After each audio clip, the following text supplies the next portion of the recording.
ayat 4 sampai ayat 8.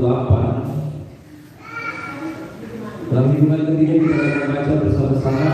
1, 2, 3. Firman Tuhan datang kepadaku, bunyinya, sebelum aku membentuk engkau dalam rahim ibumu, aku telah mengenal engkau, dan sebelum engkau keluar dari kandungan, aku telah menguruskan engkau. Aku telah menetapkan engkau menjadi nabi bagi bangsa-bangsa. Maka aku menjawab, Tuhan Allah, sesungguhnya aku tidak pandai berbicara, sebab aku ini masih muda. Tetapi Tuhan berfirman kepadaku, janganlah katakan aku ini masih muda, tetapi kepada siapapun engkau kuutus, haruslah engkau pergi, dan apapun yang kuperintahkan kepadamu, haruslah kau sampaikan. Janganlah takut kepada mereka, sebab aku menyertai engkau untuk melepaskan engkau. Demikianlah firman Tuhan, dan seterusnya dan seterusnya. Puji Tuhan. Beberapa ayat yang menjadi kekuatan, menjadi dorongan bagi kita semua yang mungkin masih tergolong usia muda dalam kita melayani pekerjaan Tuhan. Ya. Namun ini juga bukan berarti tidak ditujukan kepada kita yang mungkin sudah tergolong usia lanjut atau sudah tua. Namun ini juga merupakan sebuah gambaran di mana bagi seseorang atau bagi kelompok usia yang masih relatif muda, banyak hal yang mungkin bagi dunia itu dianggap masih belum berpengalaman, masih belum berkemampuan untuk melakukan sesuatu atau suatu pekerjaan. Nah, oleh sebab itu juga yang mengikuti dalam diri Nabi Yeremia ketika Tuhan datang kepada dia dan Tuhan berfirman kepada Yeremia untuk melakukan satu tugas, sehingga firman Tuhan dalam Yeremia pasal 4 dan 5 dan seterusnya, Tuhan mengatakan, sebelum aku membentuk engkau dalam rahim ibumu, aku telah mengenal engkau, dan seterusnya. Saya bisa memberikan satu gambaran, membuat beberapa dimensi berkaitan dengan hubungan Allah dengan Yeremia, hubungan antara Allah dengan Yeremia, di mana di ayat 5 ini dimensi pada waktu Yeremia masih berada dalam kandungan ibunya, Tuhan mengatakan bahwa Tuhanlah yang membentuk Yeremia. Sekali lagi saya mengatakan, ketika Yeremia masih, bisa dikatakan masih dalam bentuk zigot ataupun embrio ataupun sudah menjadi janin, di situ Allah mengatakan bahwa Allah yang membentuk Yeremia, bukan merupakan hasil perpaduan antara sel yang berasal dari ibunya ataupun dari ayahnya. Ya, secara fisik, secara jasmani, secara lahiriah, ya, merupakan perpaduan antara sel dari ayahnya dan dari ibunya. Tetapi lebih ke dalam lagi, di sini kita bisa melihat bahwa Yeremia dikatakan Tuhanlah yang membentuk Yeremia ketika berada di dalam rahim. Ini lebih mengarah kepada hal yang ada di dalam diri Yeremia, yaitu jiwa dan potensi yang ada dalam diri Yeremia. Ini yang harus kita pahami, sehingga ketika seseorang atau kita tidak memahami, tidak menyadari keberadaan diri kita yang sungguh istimewa dan luar biasa, sehingga kita menjadi orang pesimis, kita menjadi orang yang acuh tak acuh, kita menjadi orang yang menyembunyikan diri dari Tuhan. Saya tidak perlu mengatakan dari dunia, dan memang kita harus menjauh daripada dunia. Seringkali kita menyembunyikan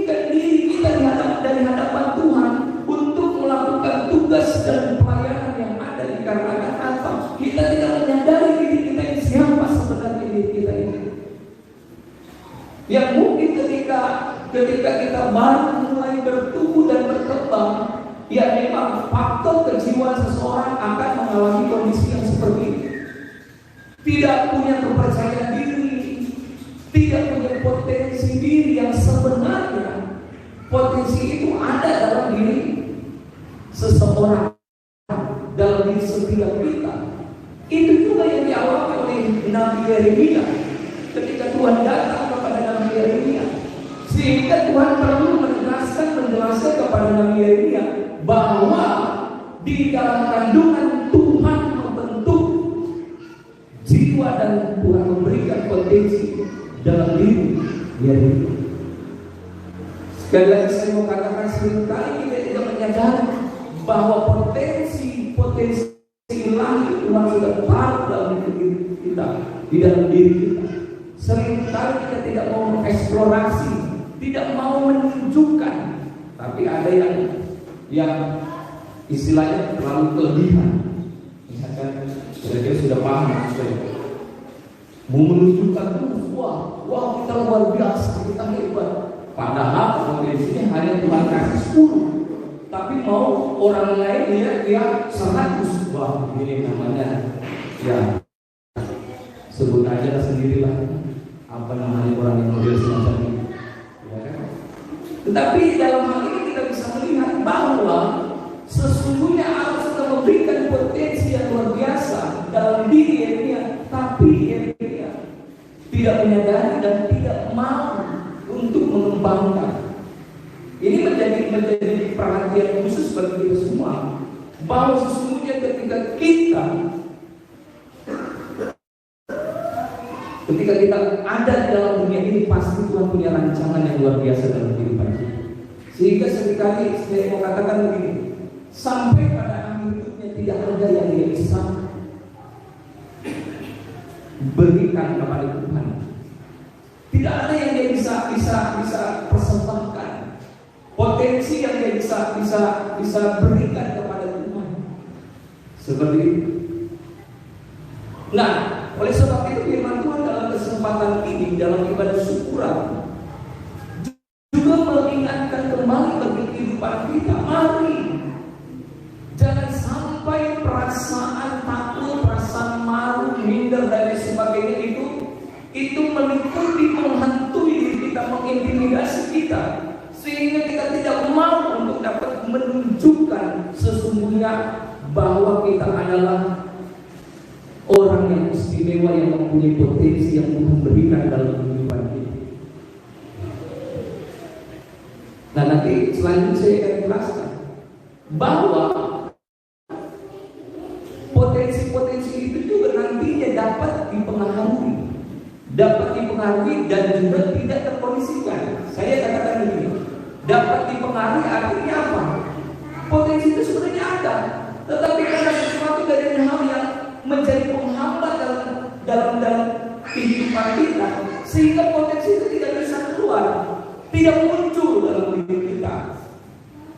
Karena mungkin orang yang tidak menyukai kita, tidak menyenangkan, tidak suka terhadap kita, sehingga orang berusaha jangan tampil, berusaha pokoknya akan menghambat dia, menghalang-halangi dia, seperti itu.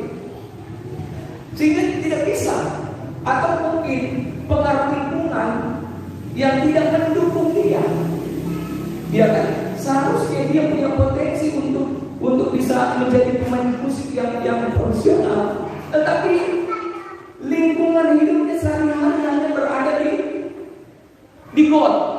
Ya, kira-kira seperti itu. Ya kan? Kabarnya itu bagaimana?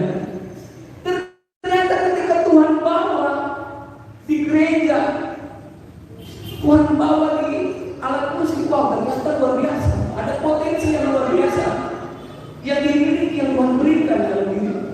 Ya kan? Seperti itu.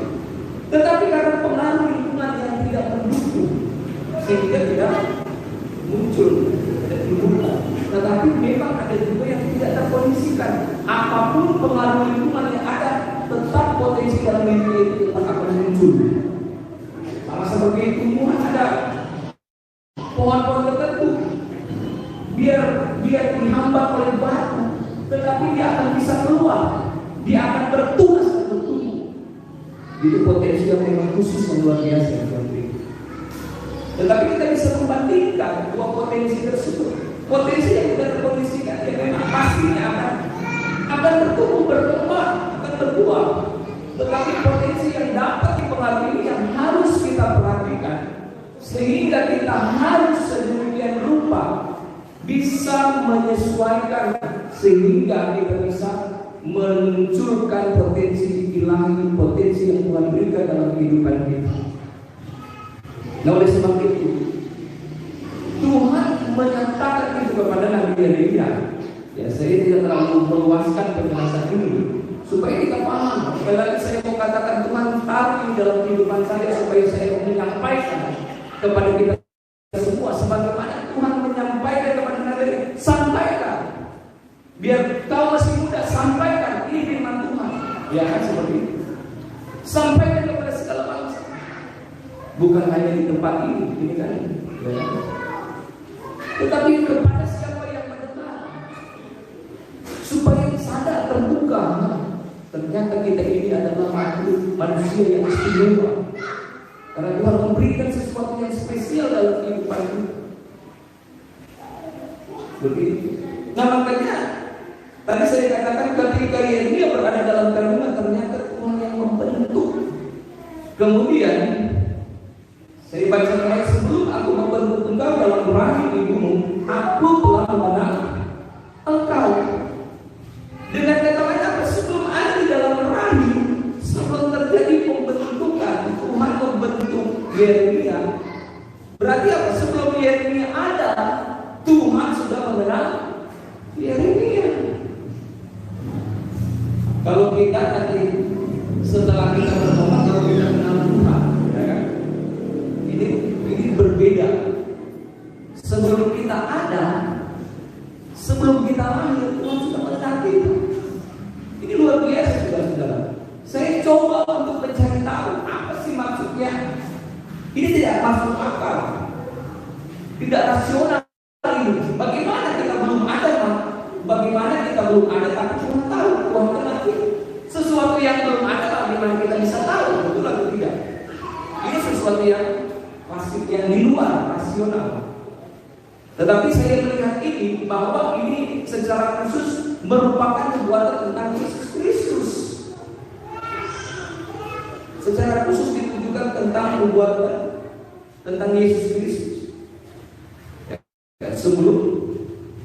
Sebelum Yesus nanti dia akan berinkarnasi, Tuhan sudah mengenal. Begitu. Saya tidak meluaskan kepada pembahasan teologi. Kemudian, dan sebelum engkau keluar dari kandungan, aku telah menguduskan engkau. Mengkhususkan, dipisahkan kehidupan kita, dispesialkan. Kita mendapatkan sesuatu yang khusus untuk melakukan tugas pekerjaan yang khusus dalam kehidupan kita. Kita ini sama seperti agen-agen khusus, iya kan? Kalau agen-agen khusus itu kan, kalau sama seperti di negara Republik Indonesia ini, contohnya Densus 88, itu kan agen khusus, mempunyai tugas yang khusus. Mereka itu bukan orang-orang sembarangan, bukan orang yang cuma asal copot begitu saja. Mereka memang sudah dipersiapkan, diperlengkapi, dilatih sedemikian rupa untuk melakukan tugas khusus yang orang-orang lain atau kelompok-kelompok lain tidak bisa lakukan. Apa yang mereka lakukan? Nah, itu yang juga Tuhan nyatakan kepada Nabi Yeremia. Tuhan khususkan, artinya Tuhan khususkan ini Nabi Yeremia ini. Dan aku telah menetapkan engkau menjadi nabi bagi bangsa-bangsa.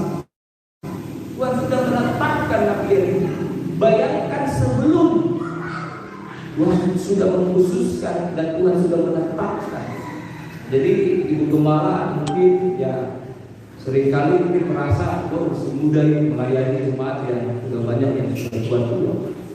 Ini memberikan dorongan, memberikan penegasan bahwa walaupun masih usia muda, tapi kalau Tuhan sudah panggil, Tuhan sudah pilih Kalau sudah tercapai, pasti Tuhan akan perlengkapi. Makanya di bagian selanjutnya dikatakan ketika Tuhan menjelaskan mengenai Nabi Yeremia, baik ketika Nabi Yeremia berada dalam kandungan bahwa Tuhan yang membentuk, bahkan sebelum berada dalam kandungan Tuhan sudah mengenal, dan ketika Nabi Yeremia merespon atau menanggapi penjelasan atau pernyataan Allah kepada dia, tapi dia pada saat itu, sampai pada saat itu dia masih merasa belum percaya diri, sehingga dia menjawab, Tuhan Allah, sesungguhnya aku tidak pandai berbicara sebab aku ini masih muda.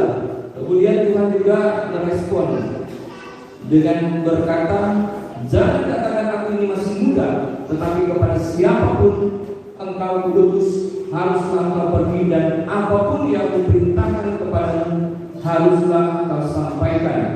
Janganlah takut kepada mereka, sebab aku menyertai engkau untuk melepaskan engkau. Demikianlah firman Tuhan.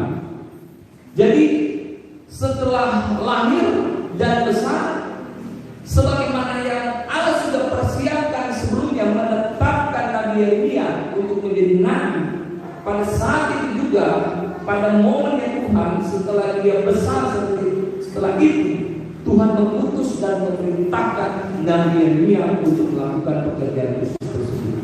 Dan bukan hanya sekedar pergi begitu saja, tetapi Tuhan katakan Tuhan menyertai Nabi Yeremia. Jadi kita takut ketika kita berdiri di depan ini, kalau memang Tuhan yang mengutus, Tuhan yang memerintahkan kita, ada mandat ilahi, ada kuasa Allah dalam diri kita yang bekerja dalam diri kita. Ada pernyataan Tuhan, ya, ada pernyataan Tuhan. Tuhan memperlengkapi dengan kuasa dan kemampuan, sehingga ketika bilang, aku tidak pandai berbicara, sebagaimana Musa bilang petang lidah, mungkin gagap, atau mungkin istilah orang lain bilang bohong kali ya. Saya belum menyelidiki tentang hal itu.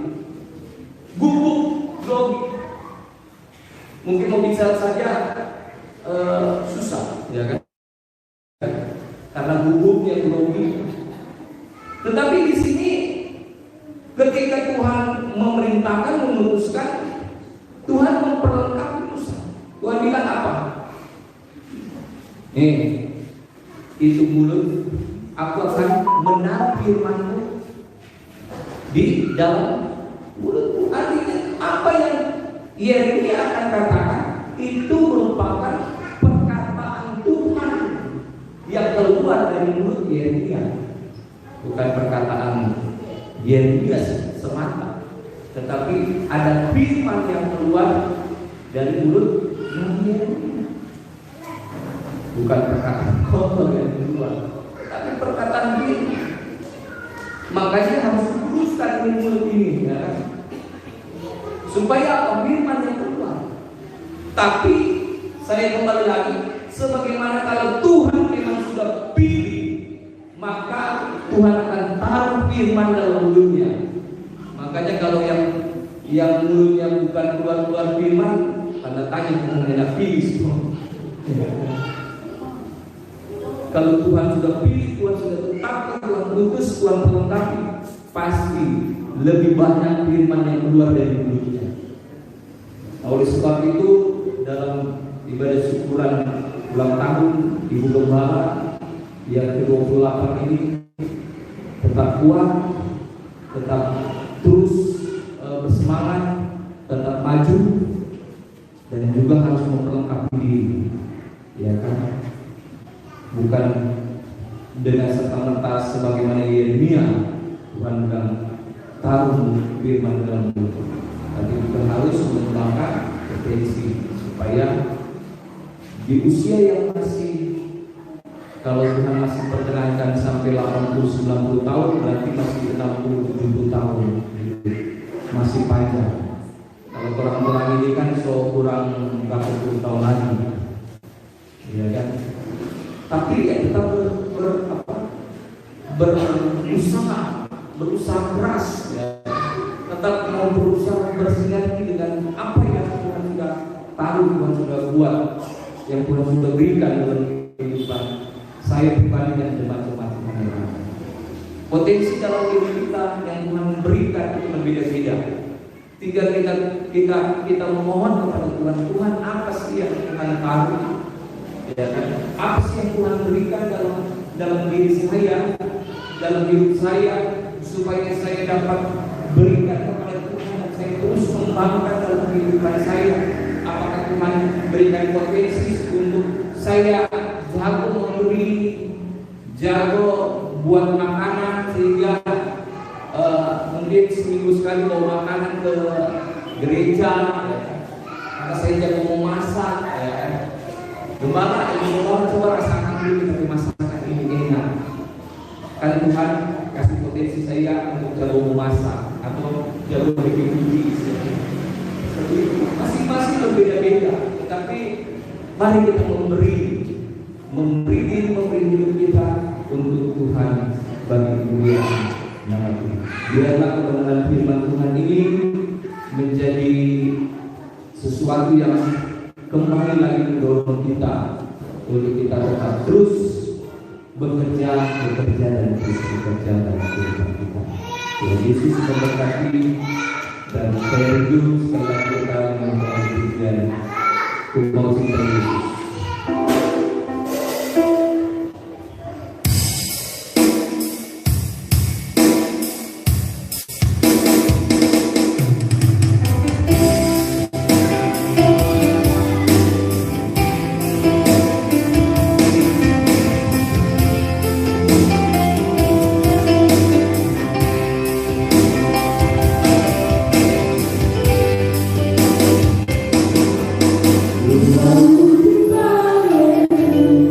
Tuhan